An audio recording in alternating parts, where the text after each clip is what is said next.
¿Es cierto que los destornilladores o desarmadores bajaron su calidad en los últimos años? Mira, pero mira muy bien. ¿Sabes qué es esto? Sí, sí, esto, no la moladora, sino esto que está acá. Y seguramente que sí.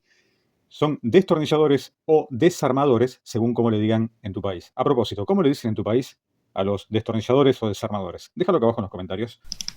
Destornilladores o desarmadores bajaron su calidad en los últimos años.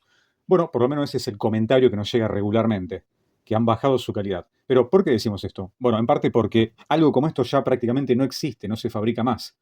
No lo digo solamente por el tamaño, porque el tamaño es excepcional. Si lo comparas con una moladora angular, fíjate lo que mide, es mucho más grande. Aunque estos están destinados para mecánica grande. Bien, nos vamos a centrar específicamente en lo que es la contextura y los materiales que se utilizaron para estos tipos de destornilladores que ya no existen. Y bueno, principalmente lo que se les reclama hoy en día es la calidad del acero. Estos tenían una calidad excelente de acero, a tal punto que muchos lo utilizaban como cortahierro o cortafierro, según como le digan, y así todo mantenían su integridad, no se rompían, aunque usted no lo crea. Pero entonces, los de ahora, ¿no tienen buena calidad de acero? Bueno, ahora te lo explico, ahora te lo explico. Lo más importante para la construcción de un buen destornillador es su calidad de acero, que sea prácticamente indeformable y que tenga la suficiente elasticidad como para poder torsionar sin problemas y no doblarse, y al mismo tiempo que tenga una punta con un endurecimiento excelente para que no se vaya deformando, que esto es algo que se le reclama siempre. Es preferible que se deforme el tornillo y no la punta del destornillador. ¿Está bien? Otro punto súper importante es el mango o la empuñadura, que sea también de excelente calidad, que no se deforme a través del paso del tiempo, aunque a veces tiene un deterioro lógico, según el material del cual está construido. Y también tiene que ver con los diferentes tipos de rubros donde se usa el destornillador. Por ejemplo, si se utiliza en mecánica, muchas veces se lava las herramientas con algún tipo de solvente, algún combustible para quitar la grasa, y eso puede afectar al mango. En este caso, este modelo que tengo acá no tenía ningún inconveniente con los solventes, no se deformaba para nada. ¿Por qué? Porque es de un material que, ¿querés saber cómo se llama? Bueno, este material, que normalmente le decimos acrílico, es un acetato. Es un acetato. Y es excelente en la duración en cuanto al tiempo. Prácticamente no sufre deterioro, pero tenía un inconveniente, que era que no eran muy ecológicos para manipular y fabricar el acetato. Es más, incluso parece que afectaba a los operarios de la fábrica que trabajaban con este tipo de material, ya que era muy tóxico. Con el tiempo se fueron utilizando diferentes tipos de materiales, como empuñaduras más ergonómicas, con goma, y por supuesto, si es para electricidad, el aislante correspondiente para evitar el contacto eléctrico con el operario. También se utilizaron mangos ergonómicos como este, que es de una excelente calidad, que si bien el uso principal es para mecánica, pero se utiliza para diferentes tipos de rubros. En este caso tiene empuñadura de goma, bien, y lo hace más cómodo al agarre. Pero, ¿por qué decimos que actualmente la mayoría de los destornilladores no tienen buena calidad?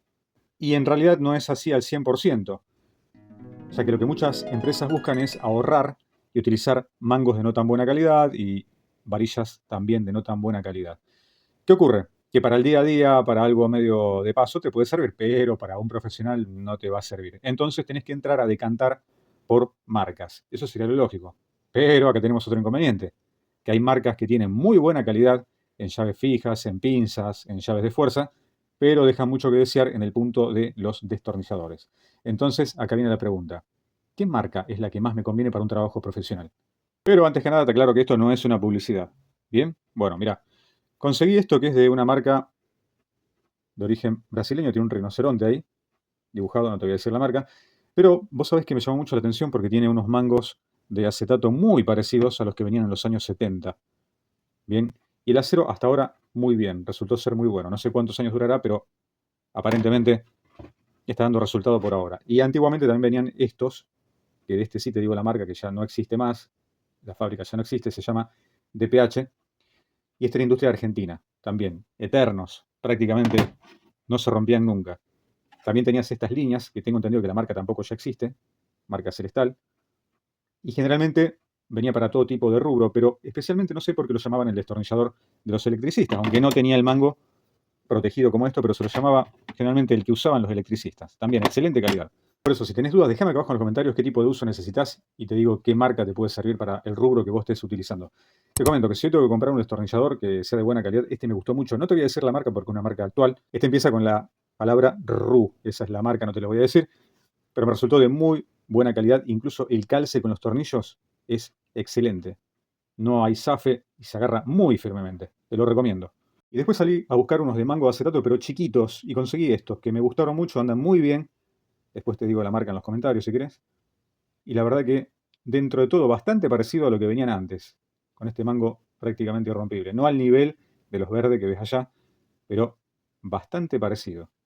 Por otro lado, en Europa hay unas marcas muy interesantes, lo único que el precio está un poco sobrevaluado, para mi criterio, puede ser que me equivoque, pero para mí está un poco sobrevalorado el valor alto que le dan, pero son de muy buena calidad también. No te los voy a nombrar, pero sí podés decir vos acá en los comentarios qué marca de destornilladores estás utilizando. Cuáles te resultaron buenos, pero también cuáles te resultaron muy malos. Pero como decía mi tía Betty, llamemos a las cosas por su nombre, y esto es Técnica X.